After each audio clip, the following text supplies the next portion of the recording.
বলেছে how was Kalam's father, মানে কালামের বাবা কেমন। আচ্ছা আমরা জানি কালামের বাবা হিসাবি, তাই না? তাহলে আমাকে এখানে ছোট্ট একটা কথা লিখতে হবে, সেটা হচ্ছে হিসাবি ইংরেজি কি? অস্টেয়ার। এই কথাটুকু তো আমাদের লিখতে হবে।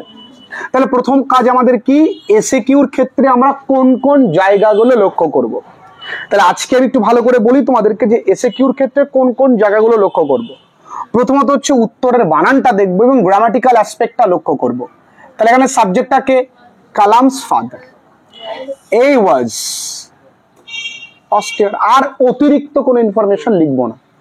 2 নাম্বার একা একা লিখতে পারি, প্রশ্নের মানেটা বুঝতে হবে। What Kalam's father used to avoid. আচ্ছা আমি এখানে ডিড কেন দিলাম না what did Kalam's father use to avoid? ব্যাপারটা এটা ইউজড টু একটা মোডাল ভার্ব। কি ভার্ব? তা এইটা যেহেতু মোডাল ভার্ব, এটা মোডাল অক্সিলিয়ারি, তাই সেক্ষেত্রে এটা কিন্তু ওই ইউজ টু আর হয় না, ইউজড টুই হয়। তাহলে এখানে সাবজেক্টটাকে Kalam's father, used to avoid কি? All in essential comforts, comforts FORTS, and কি বলো বন্ধুরা? Luxuries LUXURIES, luxuries, in essential comforts and yes, in essential comforts and luxuries.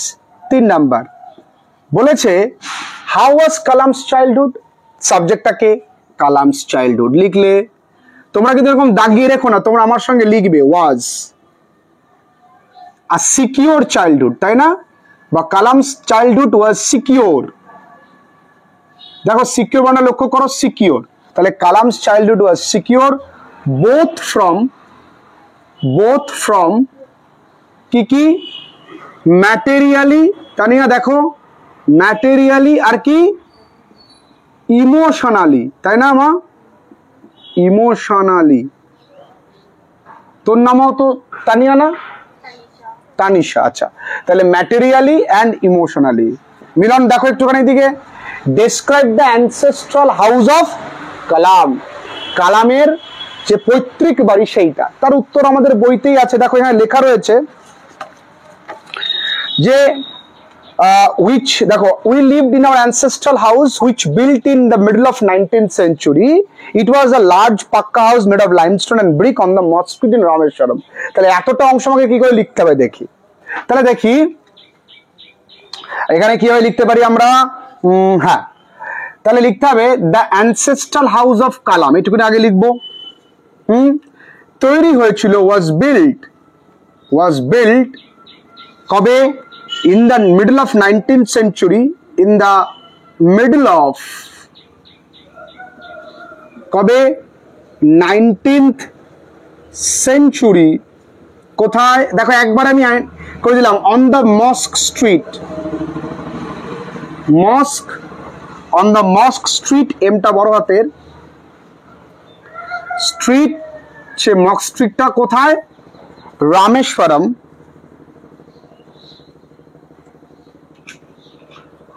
Okay full stop দিয়ে ইট ওয়াজ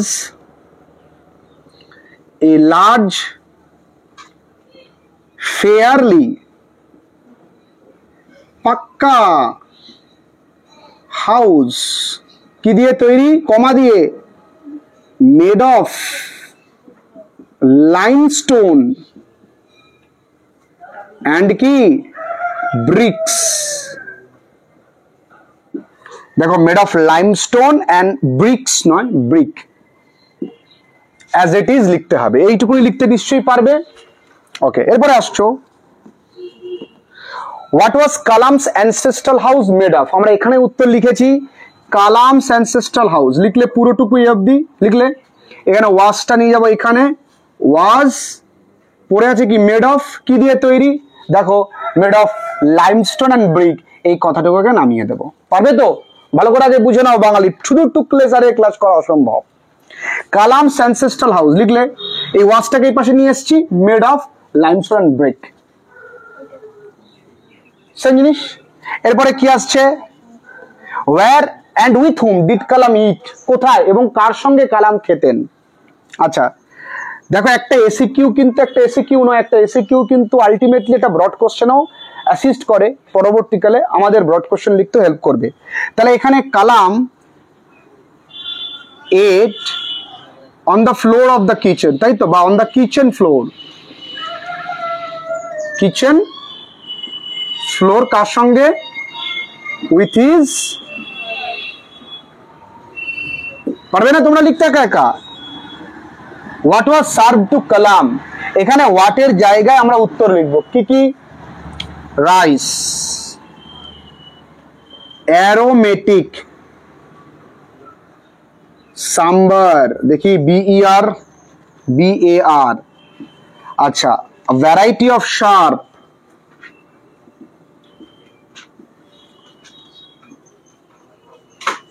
তারপরে কি আছে,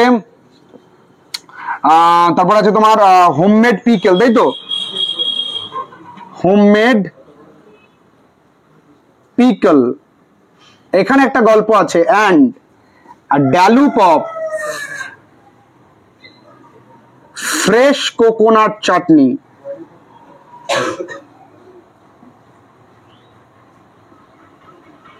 fresh coconut NEY chutney was served, এখানে কিন্তু কেউ ওয়্যার লিখলে হবে না, কারণ খাবারটা একসঙ্গে দেওয়া হতো, বুঝতে পারলাম, খাবারটা আমরা ছোটবেলায় করেছি যে রাইস অ্যান্ড কারি একসঙ্গে হবে, খাবারটা একসঙ্গে দেওয়া হতো হবে, এখানে কিন্তু ভুল করে এতগুলো খাবার বলে আমি ওয়্যারে লিখলাম তা নয়, কিন্তু এখানে ওয়াজ সার্ভড টু কালাম, ঠিক আছে, বুঝতে পেরেছো।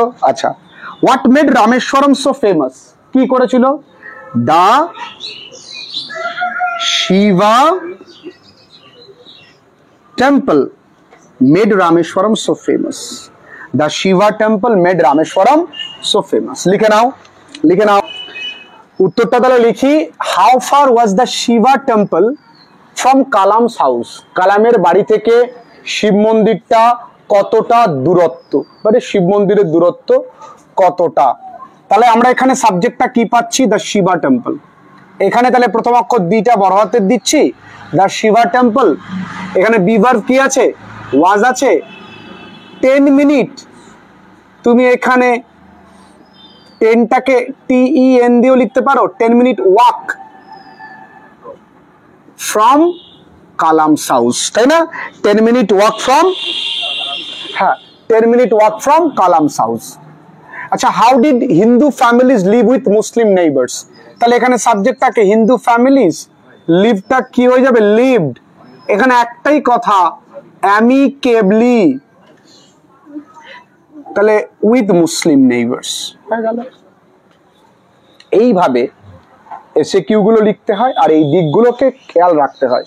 বছরের শুরু থেকে এসএকিউর উপরে জোর দিচ্ছি না আমি, তা বছরের শুরু থেকে এসএকিউর উপরে জোর দেওয়ার পেছনে কারণ, একটা এসএকিউ কিন্তু মূলত এসএকিউ নয়, এইটা শুধুমাত্র এসএকিউ নয়, it is not only an SAQ but also it is a assistant for your BTQ, অর্থাৎ ব্রড টাইপ কোশ্চেন, সেজন্য ভালো করে পড়তে হবে এসএকিউ গুলো।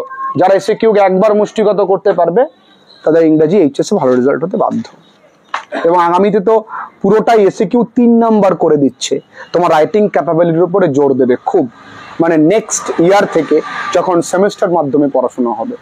ঠিক আছে, চলো লিখে নাও।